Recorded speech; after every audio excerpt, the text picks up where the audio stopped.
Hello guys, ഇത് വലിയ സന്തോഷമുള്ള വാർത്തയൊന്നുമല്ല.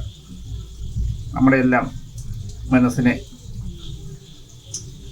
എന്ന ആഴത്തിലോട്ട് എനിക്കത് പറയാൻ വാക്കുകൾ.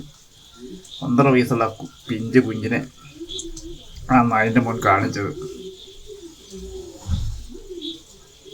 52 മുറിവ് സിഗരറ്റിനെ കുത്തിയത്. ഞാൻ അവനെ പറയുകയില്ല, അതിനെ പറ്റിയ ഒരു തള്ളയുണ്ട്. ഇത് കണ്ടു നിന്ന ആ തള്ളക്കെട്ട് വേണം ആദ്യം കൊടുക്കാൻ.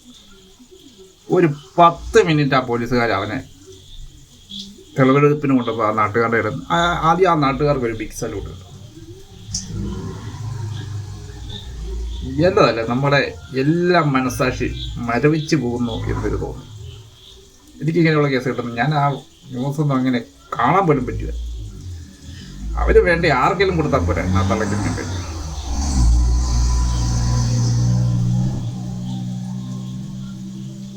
നമ്മുടെയൊക്കെ ചിന്ത എങ്ങോട്ടാ പോകുന്നത്? ഒരു നേരത്തെ ലൈംഗിക സുഖത്തിന് വേണ്ടി മയില് ബലിയാളി ആ മയിലിനെ അവിടെ അങ്ങനെ എന്നാ പറയണേ. എനിക്കിങ്ങനെയുള്ള ഭാഷകളൊന്നും ഉപയോഗിക്കില്ലാത്ത ആളാണ്, പക്ഷെ സഹിക്കാൻ പറ്റത്തില്ല.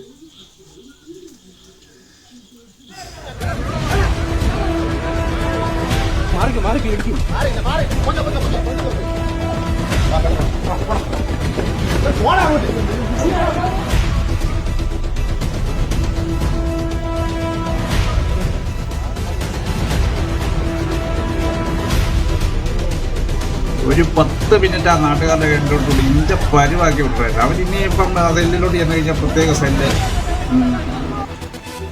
പണി ചെയ്യണ്ട. ഗുരുത പ്രതി ആയതുകൊണ്ട് ഒരേ സെല്ലിൽ കിടക്കാം. ആൾക്കാർ ഒരാട്ടോ വെച്ച് ഇതിനൊക്കെയാണല്ലോ തെരുവിൽ മറ്റേ യമനിലൊക്കെ കാണിക്കുന്നത്. തെരുവിൽ കല്ലെറിഞ്ഞ് വരും ഇവിടേക്ക്. ഇവരെ അല്ല, ഇത് കണ്ടു നിന്ന പെണ്ണുമ്പിളെ ആദ്യം ഒരു കാഴ്ചപ്പാടാണ്. പോലീസുകാരെ തെറ്റി പറയാൻ പറ്റില്ല, അവർക്ക് പ്രൊട്ടക്ഷൻ കൊടുക്കണം. പക്ഷേ ഒരു 10 മിനിറ്റ് അങ്ങ് വിട്ടേക്കണമായിരുന്നു. അതിൻ്റെ മോൻ്റെ കളില്ല പൂക്കേട് തീർത്ത് കൊടുക്കണം. തീർപ്പിക്കുന്നില്ല വിരുപാൻ.